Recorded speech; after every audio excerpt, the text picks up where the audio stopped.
telepathy where I know other people have, but it is my experience that as you become more connected to and more aware of yourself and your connection to the life force, that telepathy being more and more intuitive is just one of the benefits of that attunement. But I don't have much specific as far as telling you ways where to find that information. How about yourself? In terms of telepathy, is there telepathy? Do we have some level of telepathy at this current level of human evolution? Well, I do agree with Lindsay again there. It's something that has been an integral part of human consciousness for a very long time. Research has been done in many areas. I've got a colleague in Russia who has done research, is Dr. Konstantin Pavlidis from the St. Petersburg University, where one person was in St. Petersburg, another one was in Venezuela. They hooked them both up, and they synced their time with watches.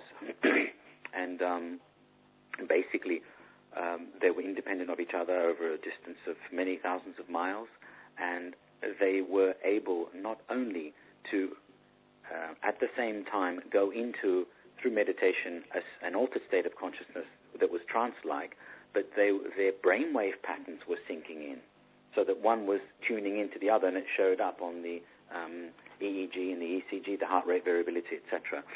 There's another chap that I have recently met with, and he's got an institute that over the past 20 years had trained ex-KGB police and military. So these people don't go for those who are considered to be airy-fairy or New Age. And his institute trains people to be able to move objects within about 45 minutes of training, so telekinesis and telepathy and healing. And he's very well known. He's got more than 200,000 students internationally. So he's doing very well at actually training people in such telepathic techniques. But just to say something on the back of the questions that were asked of Lindsay, and I agree very much with what she's saying regarding pain and suffering, that there are many aspects associated to both these that are so strongly embedded within patterning, and what keeps those patterns very, very stuck are the belief systems associated with the emotions and the thoughts that are connected with pain and suffering. And in addition to that, there's a very strong biochemical through the hormones and electrical set of patterns that the brain follows and is basically accustomed to. And when their absence is there, the body actually starts to feel that something's wrong. So people get addicted to their pain and their suffering is basically what scientific evidence has been able to show. Lindsay, we've actually come to the end of the show, more or less. However, I don't know how you are for time, and I know you've had to do a lot of traveling. Are you able to stay on for another 5-10 minutes to answer? There's lots more questions. Are you able to do that at all? Sure. Okay, brilliant. Thank you very much for that. Jazz from London asks, in 2002, you were a Goodwill Ambassador to the United Nations Global Peace Summit for Women, Religious and Spiritual Leaders held in Geneva. You asked me to escort you to the banquet, and I'm so jealous. I sat next to you for the dinner. I am, honestly. I asked you a question then about the woman you dreamt of being. I'd like to ask another question. What things will you do in the near future purely as an act of goodwill? What things do you feel the average person on the street should do purely as an act of goodwill? Well, one would be answering this question. What would I do in the future? Well, that's kind of, for me, it's kind of always spontaneous. I don't know how to answer it because I don't know that I have anything at this moment that I've been thinking about or doing. So let me answer this. And the second part of it, I guess, is really for people to resonate with, to allow themselves, or let me rephrase that.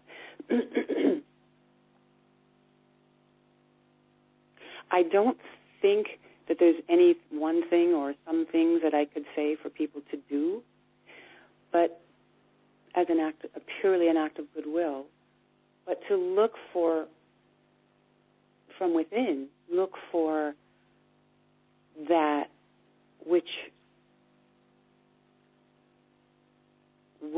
you are inspired to do, because our gifts are different, our perspectives, our connections in life are different, our propensities are different. And so I think what's important is to look within yourself for the willingness to do something strictly out of goodwill. And if you find a resistance to that, then explore that and recognize that when you do that, well, you may not be able to recognize till you experience it, but once you do, just pick something, but it would be personal to you. Some people, volunteering at a hospital just to go around and make people happy would be very, just to talk with them in a very stressful time. But some people have a weak stomach and couldn't stand to see, so going in there and having cringing in your body isn't going to be the one for you, because they're going to feel that if you're in there because you want to do something out of goodwill. It's also something that you could feel well up in you. So look at something that draws you and extend your life energy in that direction. That's what I would say to that. Okay, Ben from Irvine, California asks, we've worked a lot on how to handle negative emotions with the tapping, but what should I do when I know I should do something that will be good for my future, but will be very hard, otherwise requires a lot of self-discipline, which is something I don't want to do? What's the best way to handle that?